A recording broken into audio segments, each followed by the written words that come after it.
Olá, começa agora mais um Ponto de Vista, o programa de debates da Rádio Web Uninasal. Eu sou Lígia Soares e o tema do programa de hoje é o feminismo e suas vertentes. Para debater sobre o tema, estão aqui a estudante Natália Honorato, a MC Nani Nine e a DJ e educadora Yara Fernandes, e também a professora Lilian, orientadora do projeto de Natália Honorato. Para começarmos, Natália, você pode se apresentar e apresentar o seu projeto? Então, meu nome é Natália Norato, né? Tenho 23 anos, estou no último período de jornalismo na SAL. E eu escolhi o tema feminismo negro periférico, porque eu tive contato com o feminismo mesmo em 2015, né? E aí eu vim trabalhando essas questões, me identificando também, conhecendo mais do movimento. Eu percebi, assim, a falta de informação nas comunidades. Na minha casa mesmo, por exemplo, minha mãe não tinha esse conhecimento, nem eu também. Até que me aproximei dessas questões e vim trabalhando. E conheci as meninas também, achei importante trazer a vivência delas para o tema, né? Feminismo negro periférico. Escolhi o formato de revista porque eu já tenho prática com diagramação. E aí eu achei que seria melhor também para as pessoas, né? O material, sentir o material, ler o material também. E como você entrou em contato com o feminismo? Inicialmente em 2015, mas foi bem superficial, aquelas coisas das redes sociais e tal. Em 2016, eu fui mais em protestos, a marcha também teve, eu fui. E aí fiz mais amizade com as meninas de movimento, de militância, e fui entendendo mais, né? Elas foram me falando as coisas e eu fui identificando, né? Quando era machismo, que eu sabia que não era, que eu não identificava o que acontecia comigo, né? Então, aí a importância do feminismo negro na periferia, né? Que muitas mulheres sofrem de diversas violências e não sabem, não identificam. E aí eu achei interessante a gente trabalhar o feminismo nas comunidades, né? Levar esse conhecimento, levar essa informação. Trazer as meninas também de lá para que elas pudessem ter um espaço, um local de fala também. E meninas, gostaria de saber como vocês entraram em contato com o feminismo e com o feminismo negro. Então, eu sou Nani Cavalcante, tenho 23 anos, trabalho na 808, crio como MC na Nine, com a Lila MC, com a DJ Afrodite, pela Aquatune Produções. O feminismo chegou até a mim também nessa época aí, 2015, viralizou na internet. Foi a época que eu vim morar no Recife, então eu tive comecei a fazer pré-vestibular na universidade. A universidade meio que tinha já uns grupos de meninas mais articuladas, assim. Tanto as meninas no feminismo em geral, quanto as meninas no feminismo negro. O coletivo negro de mulheres era mais organizado, assim. Aí foi meu primeiro contato real, assim, sem ser por internet. E o que isso mudou na sua vida? Quando chegou esse nome, feminismo, o feminismo já existia na minha existência na favela, assim, o feminismo para mim era sinônimo de resistência, e isso eu via com as minhas amigas grávidas e mães solteiras até hoje. Para mim, feminismo era trabalhar, manter um filho, pegar busão, ficar dormir na porta da creche para conseguir botar a criança, para você conseguir trabalhar e fazer tudo isso sozinha, sem a ajuda de ninguém, sem a ajuda de família, sem a ajuda de pai e tal. E eu tenho vários desses exemplos feministas aí. E você, Yara? Meu nome é Yara Fernandes, tenho 18 anos. Trabalho como DJ na 808 Crio, pela Cotune Produções também. E coordeno o coletivo Bura Mais Cultura e estou na gestão do projeto Educa Morro, que é um projeto dentro de ocupações, que é educação dentro ligada a movimentos populares também. E o feminismo entrou em contato comigo nesse mesmo tempo, em 2015. Acho que, para muita gente da nossa geração, 2015 foi um ano muito importante, porque houveram várias mobilizações em torno de vários casos, assim. Só que, como o Nani disse, o feminismo ele já é presente na vida da mulher periférica, mesmo que ela não tenha essa contextualização de feminismo, né? Não tendo a nomenclatura de feminismo. O fato dela viver, dela sobreviver dentro daquela realidade já é a resistência que o feminismo prega. E o feminismo, ele mudou a minha vida numa questão de que, em muitos espaços, eu sentia que eu não poderia estar ali ocupando. Eu sentia que eu não podia chegar em certos lugares ou falar certas coisas, me comportar de certa maneira, ou todas essas pragmáticas que a gente tem dentro do sistema machista, né, do patriarcado aí. E quando eu vi que o feminismo, ele me contemplava nesse aspecto, eu percebi, inclusive na marcha das vadias, que o meu lugar não era aquele. não me representava completamente. Porque a gente fala de feminismo negro, as pessoas pensam, mas tem um feminismo branco e um feminismo negro? Sim. Porque o feminismo ele também está englobado nessa questão de classes, né? O feminismo branco e classe média, ele tem uma cara, ele tem pautas a discutir. E o feminismo negro e periférico, ele tem outras pautas muito diferentes. Porque ali a gente está falando não sobre subverter apenas a situação, a gente está falando sobre sobreviver dentro dela também. Nós já demos uma introdução ao tema e agora, professora Lilian, qual é a sua visão sobre o projeto de Natália e como a sua formação acadêmica ajudou a Natália a progredir com o projeto? Na verdade, eu agradeço muito a Natália por ter me dado a oportunidade, né, de conhecer muita coisa que eu não conhecia através do trabalho dela. Eu achei muito interessante e muito pertinente ela dizer que muita informação não chega na periferia, é verdade, não é todo mundo que tem computador, né, como outras pessoas têm o privilégio de ter. Enfim, as pessoas terminam tendo acesso só ao que passa na televisão e o que é muito pouco. Né, e que é um discurso que muitas vezes também as mulheres da periferia não se veem, né, ali. Então, quando ela falou que queria fazer isso, eu disse, não, vamos em frente. E eu fiquei só, assim, orientando enquanto eu podia. Acho que Natália já tem uma super profissional, fez tudo em autonomia dela. E as meninas, né, que conversaram com ela, enriqueceram o conteúdo também ali da revista. Então, para mim, foi uma honra ter entrado em contato, né, com a realidade que, como a Yara estava dizendo aqui, não é uma realidade minha e que é uma realidade que tem que ser falada e tem que ser vista e tem que ser entendida, porque realmente quem não está ali não conhece o que está acontecendo ali. Então, acho que o trabalho de Natália é pertinente por isso, né, faz a gente conhecer uma coisa que, hoje em dia, a gente que vive nas nossas bolhas, né, termina não trocando esse tipo de ideia, o que é uma pena. E eu acho que Natália vai aí nessa contramão com essa revista. Natália, ainda sobre a revista, o que você achou pertinente trazer de diferente para agregar a noção de feminismo que já se conhece? Então, aquilo que Yara falou, né, de demandas, né? Demandas de mulheres brancas, que é diferente de mulheres negras, e que eu não vejo muitas políticas públicas, não vejo muita coisa sendo trabalhada, né, para as mulheres negras. No jornalismo, por exemplo, onde estão as mulheres negras? Quem escreve as pautas não são mulheres negras. Quem escreve matérias não são mulheres negras. Então, elas não têm nem local de fala. Alguém que escreve por elas, alguém que fala por elas. Então, meu trabalho foi para isso, trazer as meninas e elas contarem sua realidade. Aproveitando o que Natália disse, eu queria que cada uma de vocês falasse sobre a sua realidade. Então, eu acho que feminismo periférico se difere, é a parte um pouco do feminismo negro, mas o feminismo negro é o que mais se identifica com esse feminismo da periferia, então eu posso dizer que eu milito pelo feminismo negro, assim, porque, como o Yara disse na entrevista, as pessoas não... A galera que geralmente quer ajudar não pode chegar na periferia com a linguagem de quem ninguém entende. A Altiniz diz isso no som dela. Isso aí, pras pretas de quebrada, essa palavra difícil, né? Como é que fala, filha? Feminismo, amanhã eu tô de pé às 5. Aí, pra mim, eu acho que essas ações tem que chegar lá mesmo e as pessoas têm que reconhecer os privilégios delas, pô. Se você reconhecer que você é privilegiada, já é muito bom, assim, é suficiente. E, tipo, pra quem tem tabela de cor, porque eu não sou nem considerada negra, assim, pelo movimento negro. Aqui eu sou mestiça, lá fora talvez, sim, mas aqui no Brasil eu sou mestiça. E pra essa galera como a gente que fica entre o branco e o preto, a identificação vai ser sempre o feminismo negro, porque a gente tá à margem da sociedade, hein? O nordestino é a base operária do país, praticamente, atualmente e há várias décadas vem sendo. E como você traz isso no teu som, já que você é MC? A 808 CRIO, ela é muito certa no que a gente quer falar, assim. Então, a gente vai sempre falar sobre machismo, sempre falar sobre favela e sempre falar sobre feminismo e feminismo negro, principalmente.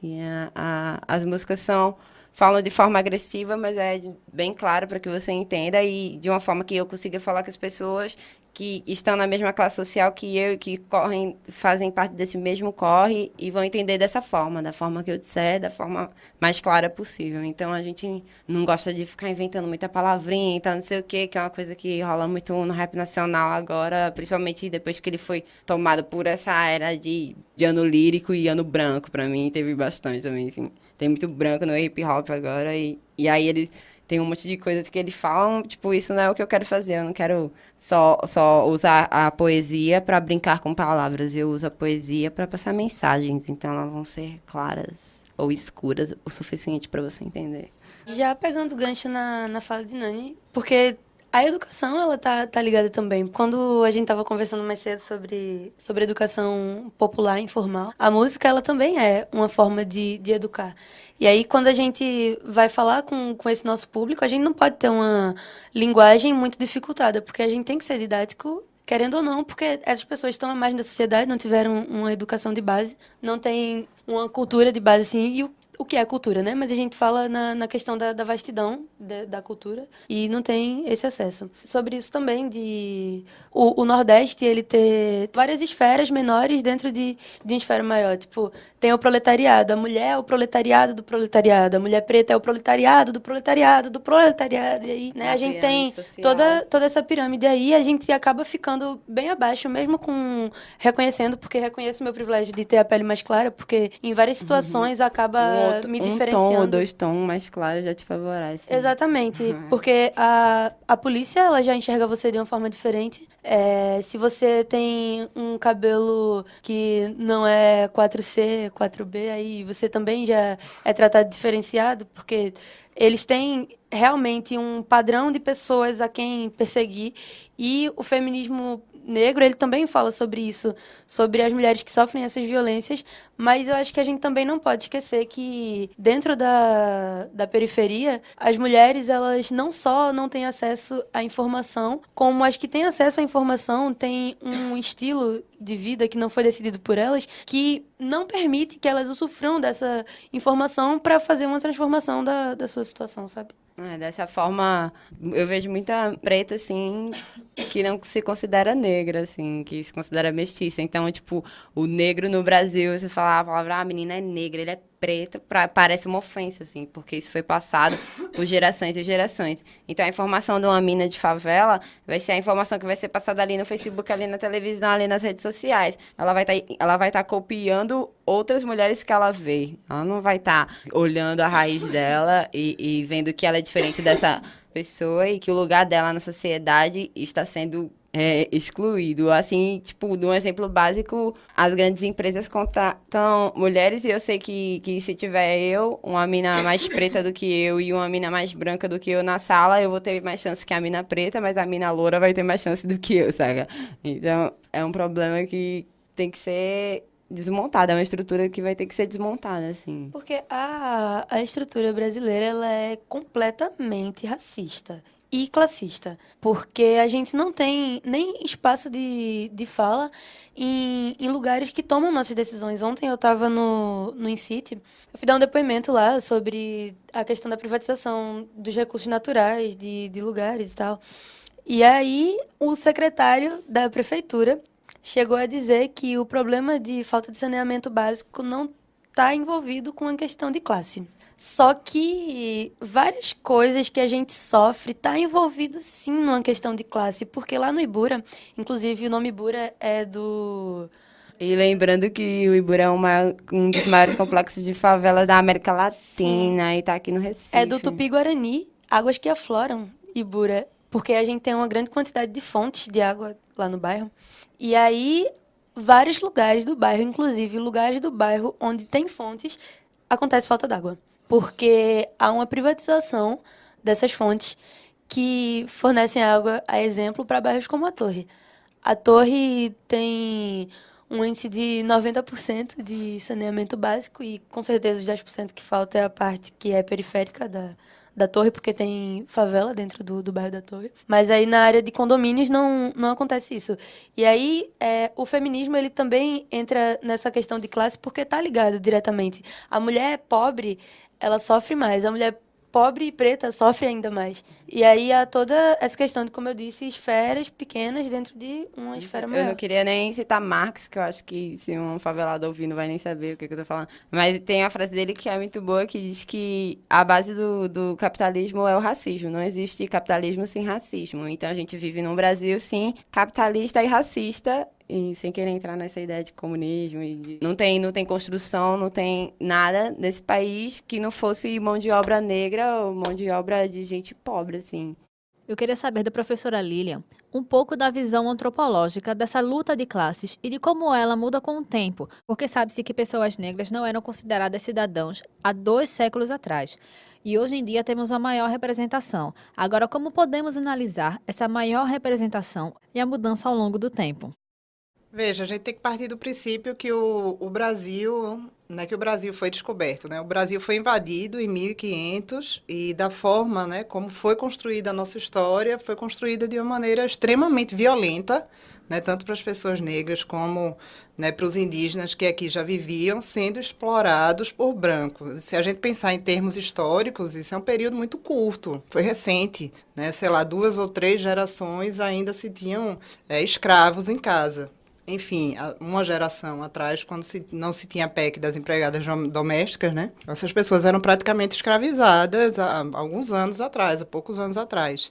Então, assim, isso é uma perspectiva que, para mudar, né, vai levar um tempo, né? As pessoas, primeiro, precisam se abrir, né, para entender que existe racismo no Brasil, mesmo que seja velado, existe, né? As pessoas precisam entender, primeiro, o que é racismo. Muita gente não sabe, né? Muita gente que é da elite mesmo do país, os empresários. Como é que um secretário da prefeitura, né, diz que o saneamento não tem, né, não está envolvido com a questão de classe? Ele nunca andou na periferia, então, né? Ele nunca saiu de Boa Viagem ou da Torre para ver como é. É porque é visível nas ruas, né, que não tem saneamento. Então, eu não sei, é um processo de educação muito longo ainda nesse país, né, que a gente, acho que todo mundo, né, é meio utópico falar isso, que todo mundo um dia vai se juntar, não sei o quê, mas eu não vejo outra perspectiva que não seja também educação de base igual para todas as pessoas, né? Isso é fundamental. As pessoas têm que ir desde lá de baixo, né? Eu apoio o sistema de cotas, por exemplo, acho importante porque é uma medida urgente, né? Mas enquanto não houver educação de base, né, para o filho do cara que mora em Boa Viagem, ou para o filho do cara que está lá no Ibura, eles estudarem juntos e crescerem como colega, né, de escola junto e terem a mesma base para eles poderem lutar por uma vaga como iguais, aí eu acho que sim, né, o país vai passar por uma mudança importante.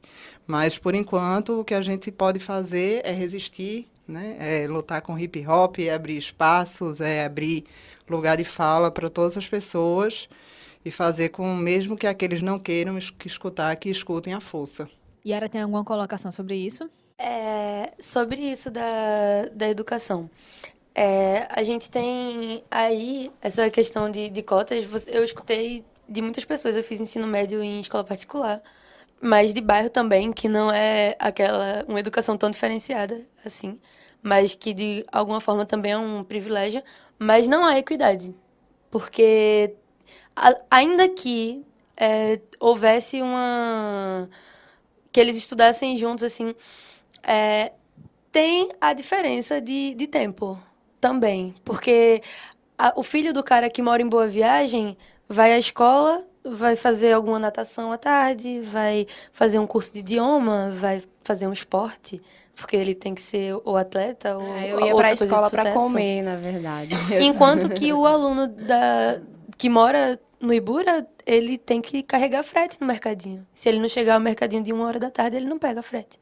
Se ele não pegar o frete, ele não ajuda a mãe a colocar comida dentro de casa. E aí ele vai para a escola com fome no outro dia. E isso gera um problema também. Então, a gente tem que avaliar a situação como sendo realmente diferente. A gente tem que pegar e tratar realmente com diferença, mas tendo em vista que as pessoas podem sim ser iguais, mas apenas fisicamente, porque na questão social a gente está a muitos passos de distância dessa igualdade.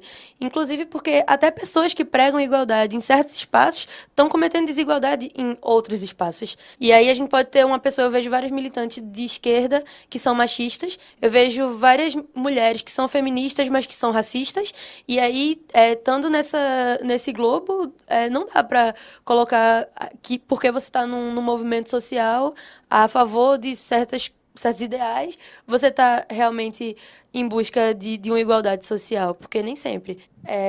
Outra coisa também que eu gostaria de colocar é como o feminismo interfere também na vida das meninas que estão no ensino médio e no ensino fundamental nas escolas de periferia.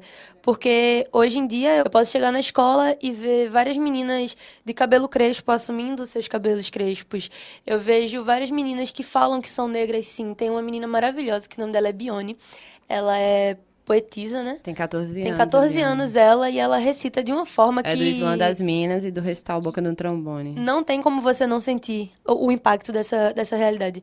E eu falo mesmo como uma pessoa que teve alguns privilégios na vida, sabe? De estar em espaços, de poder ouvir coisas, de poder frequentar algumas formações, de ter a base que eu tenho hoje em dia. E aí eu tenho várias pessoas da minha idade, várias meninas da minha idade que cresceram comigo, mas que têm uma visão completamente distorcida dessa situação. E aí é muito bom também ver esse empoderamento chegando nessas meninas de periferia, porque muitas vezes o próprio movimento negro, ele acaba excluindo essas meninas de periferia, porque há eventos grandes, e eu vou ter que citar nomes. O evento da Bafro fez um ato com uma amiga minha, que inclusive ela chegou pra falar pra mim, isso ela destruída, assim, ela falando, Yara, eu cheguei na Bafro e eles me trataram com completo desprezo, porque eu tava usando um cropped que não tinha marca, um short de feira, e o meu cabelo crespo tava no começo do processo de transição. E eles olhavam pra mim como se eu fosse um pedaço de lixo ali dentro. E eu achei que aquilo foi a coisa mais humilhante que eu passei, porque eu não tava no espaço de pessoas brancas que foram racistas comigo. Eu tava no espaço de pessoas negras que me desconsideraram por eu não ser uma negra bafo, sabe? Então, é você também saber enxergar o empoderamento. Que o empoderamento não é isso só, de você usar um estilo muito legal comparado com gringos. Não é você só assumir o seu black, porque tem que ter o empoderamento também das meninas do Ibura, que usam roupas de feira, sim, porque elas não têm condição de ter uma vestimenta diferente. E aí, já elas estarem passando por esse processo de transição do cabelo, pode parecer uma coisa muito simples, mas é uma coisa muito grande, porque foram meninas que passaram a adolescência inteira ouvindo que o seu cabelo não prestava, que o seu cabelo era ruim. A palavra ruim, ela é muito pesada.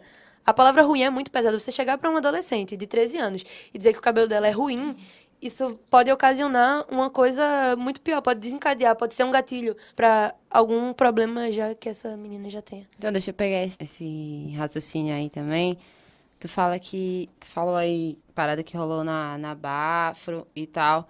Mas pra mim isso é um claro exemplo de oprimido virando opressor, assim, tá ligado? Eu acho que como hoje a gente tá aqui discutindo feminismo e tal, isso parece tão moderno, e olha só as mulheres unidas em prol dessa causa, mas a gente não pode negar que a gente tá vivendo uma era insana no país, tá ligado? Que quem governa o nosso país atualmente são brancos, eles são escravocratas, eles são, assim, senhores de fazendas, eles são, assim, os caras que mataram as nossas avós negras e as nossas avós pretas. Então, tipo, eu tô aqui discutindo feminismo e eu vejo esse empoderamento negro chegando na favela, e eu vejo o movimento negro muito mais resistente, porque eu acho que o Brasil tá nesse período que ou você se impõe ou você morre, tá ligado? Ou você leva um tiro.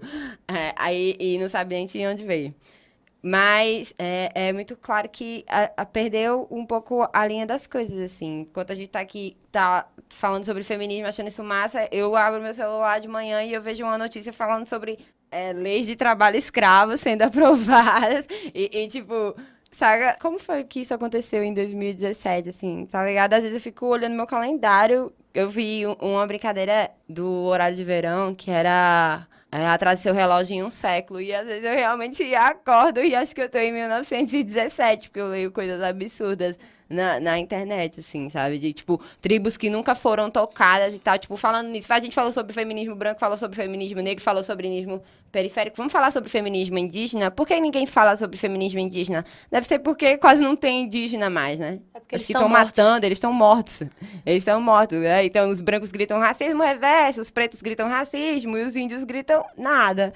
Porque eles estão mortos. Porque é a pessoa... que, a partir daí, as pessoas no Brasil, muitas fazem questão de dizer eu sou negro, de assumir, mas ninguém... É difícil a gente ver alguém, eu sou índio, né? Eu sou indígena. Que vergonha é essa, né? Que a gente tem do povo indígena também. O que é que a gente faz com eles, né? O que é que a gente... Isso é verdade. Aconteceu comigo uma matrícula que eu fui fazer para um curso de formação. E aí tinha um rapaz negro lá, que... era obviamente negro, porque eu falo de traços que contam com a cor da pele também, né? Uma pele retinta e tal. E aí ele tinha o cabelo crespo, a pele retinta, o nariz largo, vários traços de negro africano. Quando foi na hora de fazer a colocação de raça lá, ele falou índio. E aí a gente pega disso também a questão de que, mesmo que muitas pessoas estejam se colocando na posição de negro, ainda tem muitos negros que não se consideram negros porque é motivo de vergonha. Queria deixar claro também só uma coisa aqui. Eu não estou deslegitimando a Bafro de forma nenhuma, porque não é o meu espaço, também não foi minha intenção. A minha intenção foi apenas colocar aqui, ainda dentro do movimento negro, tem pessoas negras de periferia que não se sentem contempladas.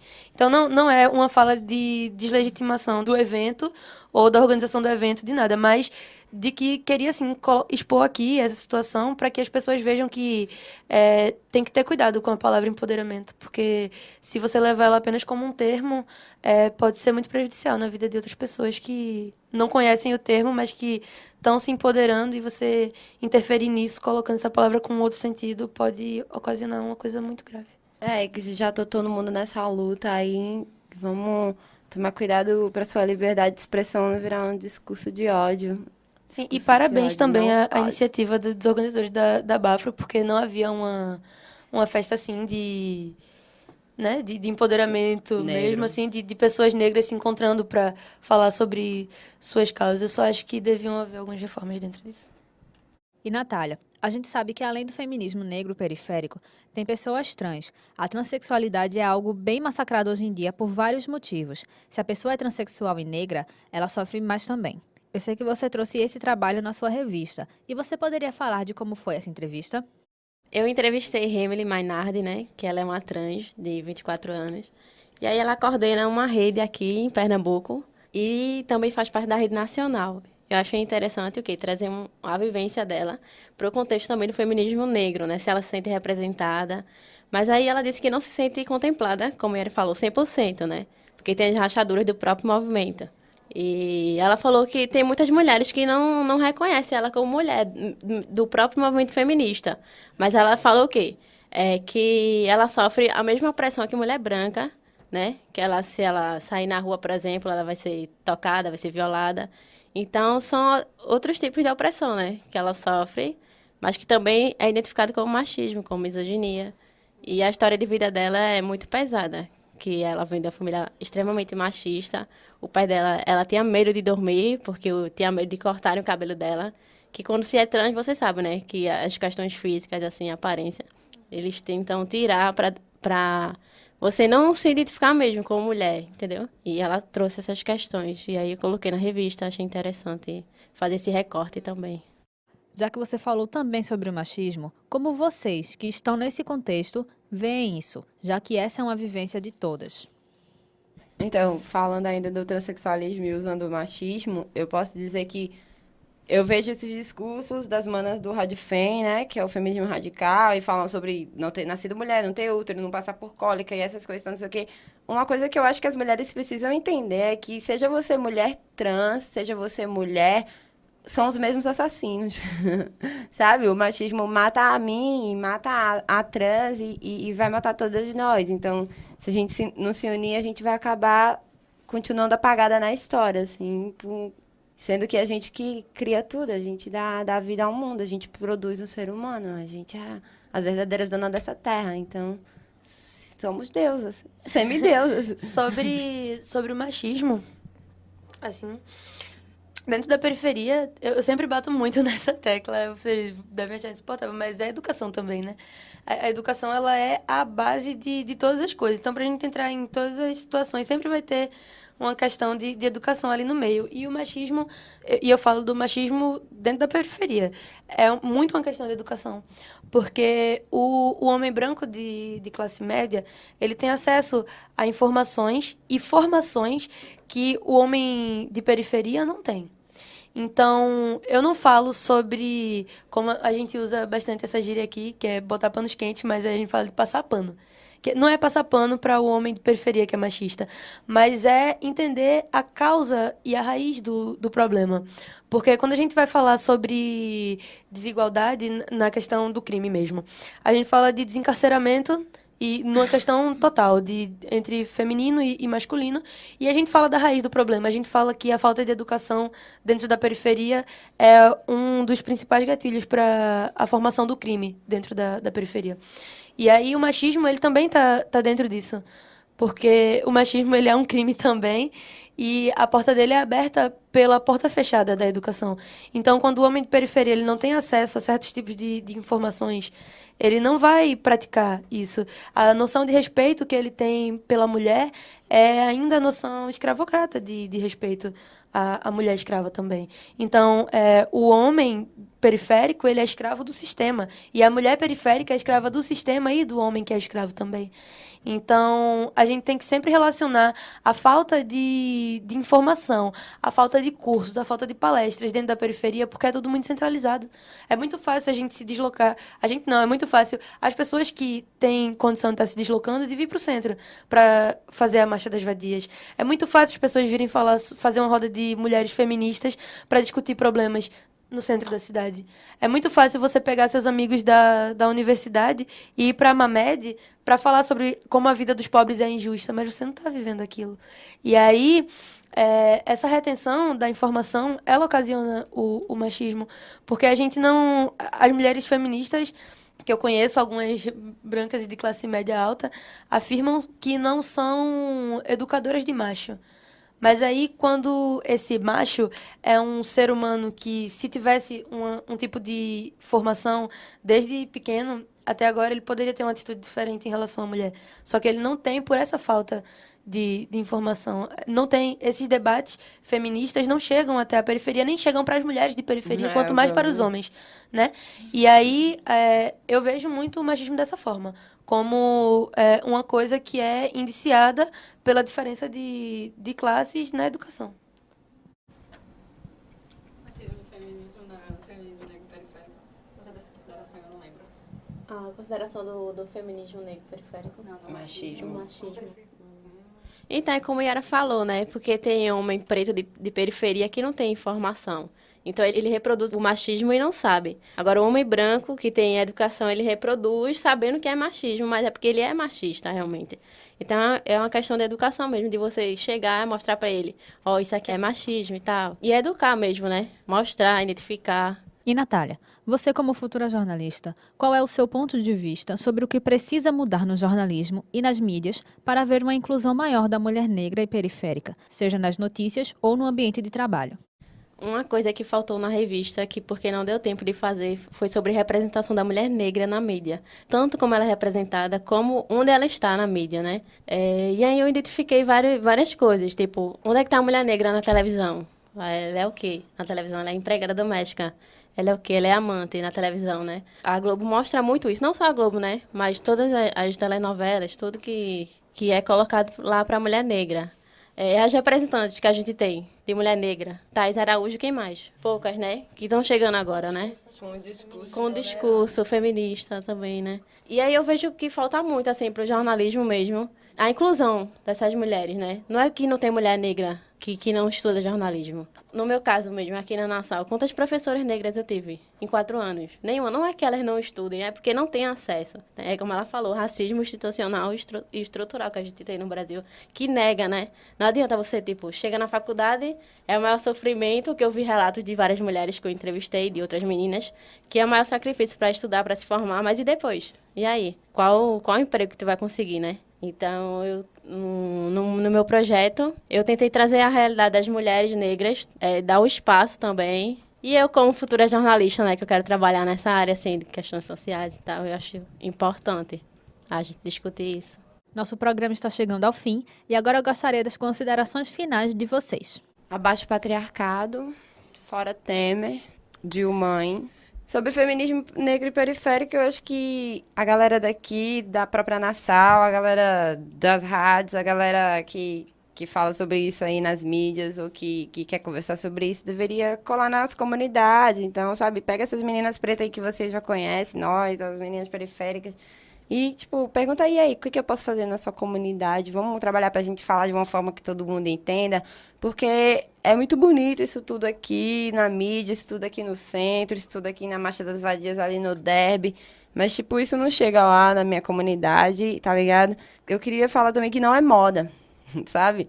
Favelado não é moda, sabe? Se você acha legal ser favelado, então vai lá morar na minha favela, ver se tem água pra tu tomar banho no chuveiro quente, ou se tem saneamento básico, ou se tem pelo menos um trator pra deixar a rua igual e você não ter que fazer rali pra chegar em casa. A real é essa, assim, não é moda, tipo, usar cocar em rave, o cocar não é acessório de moda. Tipo, trança a gente faz porque o nosso cabelo é ruim, que a gente precisa esticar pra ele crescer, a gente precisa ajeitar ele, tá ligado? Então, tipo, trança não é moda também, saca?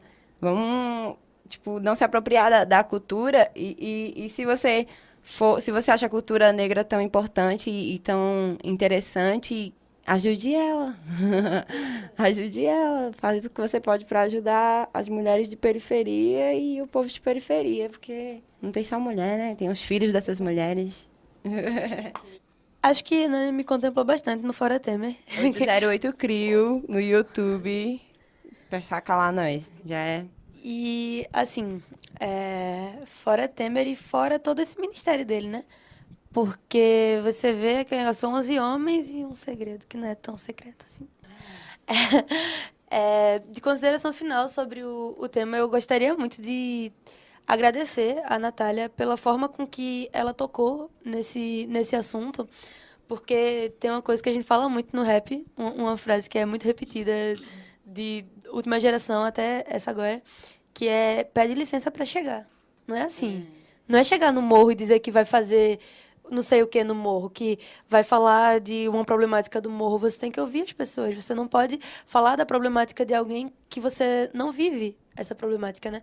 E Natália, ela foi bem cuidadosa e isso é muito bom, porque a gente sente o respeito que as pessoas têm por essa nossa vivência, porque a gente não está ocupando esse espaço só para falar. Porque se a gente tá falando é porque a gente já se encheu de viver isso. E não tá tomando sabe? espaço de ninguém. E não tá né? tomando espaço de ninguém. E aí, tipo, eu gostaria muito de agradecer a você pelo cuidado que você teve, Natália, ao tocar Eu nesse também, assunto. Natália 808 Crio também. Que é muito difícil mesmo da gente tá... até para chegar nesse espaço é um processo de desconstrução, sabe? É muito pesado pra gente ver, como eu até citei na revista, 20 a 30 amigos mortos ou presos todo ano. E aí são várias amigas também com que isso acontece. E muitas pessoas falam sobre política de drogas dentro da periferia, para mulher de periferia. Só que da forma que falam sobre isso não é a forma ideal também. E não só nessa pauta, né, de política de drogas, mas em várias outras políticas, a gente também não tem uma política pública de combate ao machismo. A gente não tem política pública de combate ao racismo diretamente, né? As pessoas, quando acontece alguma situação que toma uma proporção midiática nacional, as pessoas comentam um pouco sobre aquilo 1 ou 2 semanas, mas logo esquecem. Quando Thaís Araújo falou sobre que o filho dela vai sofrer com situações por causa da cor da pele dele, ela foi chamada de vitimista rica. Mas quando Bruno Gagliasso e Giovanna Eubank adotaram uma criança que sofreu racismo na internet, essa criança, ela teve a condolência dessas pessoas na internet, só que a compaixão que elas tiveram não foi pela criança Titi, foi pelos pais da criança, que são brancos, de olhos azuis e ricos, Real. né? E aí a gente tem esse racismo velado, ou não tão velado assim, porque são situações que a gente percebe claramente. É evidente a presença do racismo e do classismo dentro dessas situações. E aí, quando um branco fala do problema de um negro, outros brancos escutam. Mas quando o negro fala do seu problema, da sua forma de sobreviver, da sua vivência, das problemáticas que ele sofre, ele não é escutado. E quando ele é escutado, é para ter uma resposta de que ele é vitimista, de que aquilo é mimimi, de que aquilo é balela, de que ele não está falando aquilo porque ele realmente sofre aquilo, mas é só para chamar a atenção. Mas a gente tem que chamar a atenção, sim, porque o problema que a gente sofre dentro da periferia, principalmente a mulher dentro da periferia, é caso para se chamar a atenção, sim. E que a gente, só para finalizar, que a gente não seja tratado como pessoas vitimistas, porque isso não é vitimismo. É colocar, sim, no lugar de vítima também, porque o que a gente é nesse sistema se não vítima? né? Eu acho que vitimismo também é uma palavra muito pesada para se usar, porque você usa a palavra vitimismo, você está deslegitimando o discurso de outra pessoa. Real. E um discurso empírico, porque a gente não está aqui falando sobre coisas que a gente viu na novela. Mas essa questão que a Natália falou da representatividade, você vê nas novelas as mulheres negras sendo empregadas domésticas, e isso é revoltante. Mas se você parar para perceber, não é porque eles chegam lá e, vou escolher a mulher negra para ser a empregada, mas porque a novela, ela é um retrato da real situação do Brasil, sabe? Você raramente vai ver uma babá branca. Você raramente vai ver uma viciada em crack aqui no centro da cidade branca. Tem um documentário que eu indico muito a vocês, que foi produzido por uma jornalista negra e uma produtora negra e algumas outras mulheres. Eu conheço duas delas, que é Tássia Seabra e Lene Ferreira. Lene é jornalista. Ela Coatune fez Produções.